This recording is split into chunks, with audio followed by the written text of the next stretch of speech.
Nasib pria ngaku-ngaku ajudan gubernur dan nyaris ruda paksa wanita.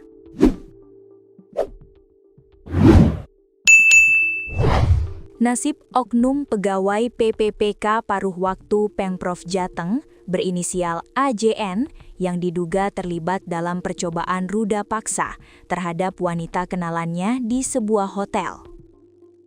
Kepala BKD Jateng, RR Utami Rahajeng mengatakan pihaknya telah melakukan pemeriksaan terhadap pengadu kasus tersebut. Pengadu hadir dan telah diklarifikasi oleh tim biro. Hasilnya telah didokumentasikan dan dituangkan dalam berita acara permintaan keterangan, ucapnya kepada tribunjateng.com, Kamis 26 Maret 2026. Selepas pemeriksaan itu, lanjut Utami, selanjutnya akan dibentuk tim pemeriksaan oleh Kepala Biro Pemerintahan, Otonomi Daerah, dan Kerjasama, Pemododa, Setday Jateng. Setelah terbentuk tim, akan dipanggil Teradu atau AJN dengan panggilan resmi sesuai ketentuan yang dituangkan dalam berita acara pemeriksaan, bebernya. Untuk tindak lanjut, menunggu hasil pemeriksaan terlebih dahulu, ungkapnya. AJN dituding melakukan percobaan ruda paksa terhadap seorang perempuan berinisial J di sebuah kamar hotel di Semarang. Kami sudah mendapatkan laporan itu. Teradu atau AJN memang PPPK paruh waktu Pemprov Jateng. Kami akan melakukan pemeriksaan ke yang bersangkutan, ujar Kepala BKD Jateng, RR Utami Rahajeng pada Rabu, 18 Maret 2026. Kasus yang menimpa AJN sebelumnya diviralkan oleh korban melalui kanal media sosial seperti Instagram dan Facebook.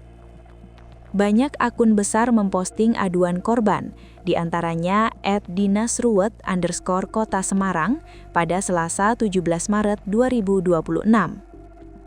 Akun-akun tersebut menuliskan kronologi perkenalan antara korban dan AJN yang sudah sejak 2023. Perkenalan itu terjadi melalui media sosial sehingga antara korban dan terlapor belum saling bertemu secara langsung. Mereka akhirnya bersepakat untuk bertemu saat Ramadan 2026 ini. Postingan itu juga menarasikan latar belakang antara korban dan terlapor.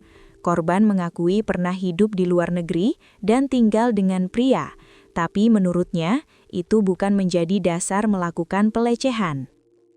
Sementara AJN mengaku kepada korban sebagai ajudan dari Gubernur Jawa Tengah, Ahmad Lutfi. Pengakuan AJN itu menjadi alasan pula bagi korban menyanggupi pertemuan tersebut. Alasannya untuk menambah jaringan di kalangan orang pemerintahan.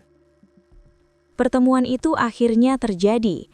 Korban dijemput di sebuah kafe, lalu diajak ke sebuah hotel di Semarang pada Sabtu, 14 Maret 2026 malam. Alasan AJN melakukan check-in di kamar hotel karena besoknya paginya akan bertolak ke Cilacap untuk perjalanan dinas. Korban yang saat itu mengenakan hijab dan gamis warna coklat enggan masuk ke kamar hotel. Namun selepas dibujuk AJN dengan dalih hanya menemani membuat SPT, surat pemberitahuan, dinas, korban pun menyanggupi.